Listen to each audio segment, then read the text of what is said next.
આજથી ધોરણ 10 અને 12ના બોર્ડની પરીક્ષાનો પ્રારંભ થયો છે। આ દરમિયાન મહાત્મા ગાંધી સ્કૂલ ખાતે બોર્ડની પરીક્ષા આપવા આવેલ વિદ્યાર્થીઓએ પ્રવેશ કર્યો ત્યારે સુપ્રિન્ટેન્ડન્ટ ઓફ પોલીસ હેમકરસિંહે પરીક્ષાર્થીઓને ફૂલ આપી પરીક્ષા માટે શુભેચ્છા પાઠવી હતી। નમસ્કાર, મારું નામ માલવ વિશ્વાસ છે અને આજે બધાને જે પ્રમાણે ખ્યાલ છે કે આજે 10માની બોર્ડની એક્ઝામ છે, તો કોઈપણ વિદ્યાર્થીએ સૌપ્રથમ તો ડરવું ન જોઈએ અને ડરથી આપણી તબિયત પણ બગડે છે અને પ્લસ કે એની અસર પેપર પર પણ થાય છે। તો આપણે એક્ઝામથી ડરવું ન જોઈએ અને આપણે આપણું પૂરેપૂરું જે આખો વર્ષ જે મહેનત કરી હોય એનો 3 કલાકમાં નિચોડ આપવો જોઈએ। અમે સૌપ્રથમ તો જેટલું સવારે ઉઠીને આપણે વાંચી શકીએ એટલું આપણે આખા દિવસ દરમિયાન ના વાંચી શકીએ। સાયન્સ એવું એ છે કે સવારે વાંચેલું યાદ રહે છે, જેટલું એની સાપેક્ષમાં જેટલું આપણે દિવસમાં વાંચીએ છીએ એના કરતાં વધારે સવારે વાંચેલું યાદ રહે છે।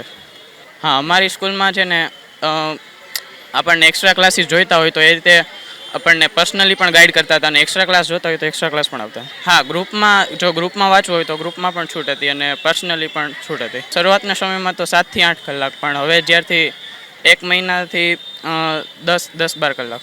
નમસ્કાર, હું જીમિલ પરીખ મહાત્મા ગાંધી સ્કૂલમાં વ્યવસ્થાપક છું।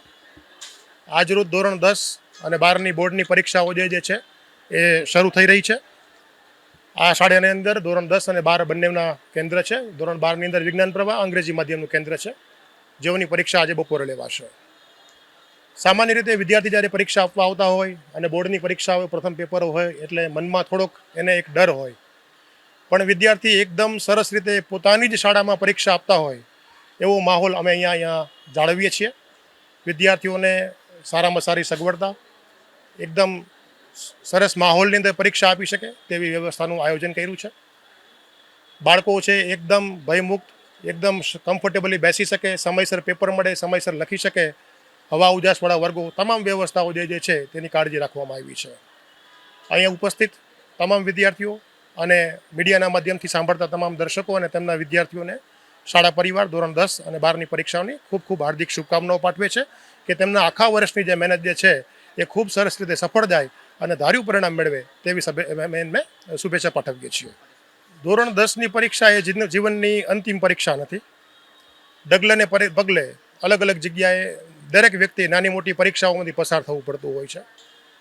આ પરીક્ષા એ સમગ્ર વર્ષમાં કરેલી મહેનતનું એની ચકાસણી થાય છે કે તમે કેટલી મહેનત કરી છે, એના આધારે આખું જીવન નક્કી નથી થતું। એટલે કોઈ પણ વિદ્યાર્થીએ ગભરાવાની, ડરવાની જરૂર નથી।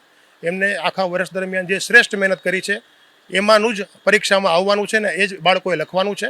એટલે બાળકોએ જરા પણ ગભરાયા વગર, ડર્યા વગર એકદમ પોઝિટિવ એનર્જી સાથે પરીક્ષા આપવાની છે અને અમને પૂરેપૂરો વિશ્વાસ છે કે ગુજરાત રાજ્યના તમામ વિદ્યાર્થીઓ જે છે એ ખૂબ સરસ રીતે પરીક્ષા આપશે અને ખૂબ સારું પરિણામ મેળવશે।